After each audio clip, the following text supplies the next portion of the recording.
பச்சை குத்துவதால் HIV தொற்று ஏற்படும் அபாயம். முறையற்ற முறையில் பச்சை குத்துதல் மூலம் HIV மற்றும் ஹெப்படைட்டிஸ் போன்ற நோய்கள் தொற்றும் அபாயம் உள்ளதாக சுகாதாரத்துறையினர் எச்சரித்துள்ளனர். ஒரே ஊசியை பலருக்கு பயன்படுத்துவதால் இத்தகைய நோய்கள் பரவுவதற்கான வாய்ப்புகள் அதிகம் என குருநாகல் போதனா வைத்தியசாலையின் இரத்த பரிமாற்ற விசேட வைத்திய நிபுணர் சந்தன விஜயசிங்க தெரிவித்துள்ளார்.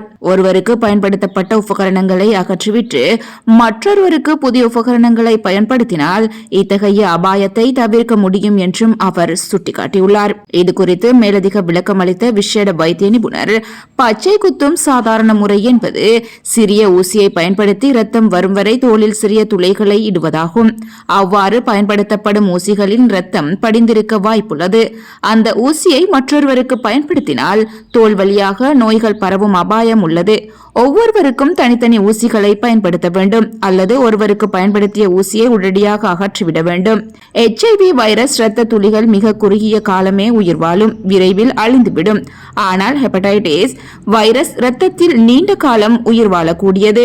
எனவே அது அதிக ஆபத்தானது. இத்தகைய சேவைகளை பதிவு செய்யப்பட்ட நிறுவனங்களிடமிருந்து பெறுவதே சிறந்தது.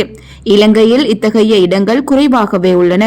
ஒருமுறை மட்டும் பயன்படுத்தப்படும் ஊசிகளை பயன்படுத்தும் இடங்களை தேடிச் செல்வதே பாதுகாப்பானது என்று அவர் மேலும் தெரிவித்துள்ளார்.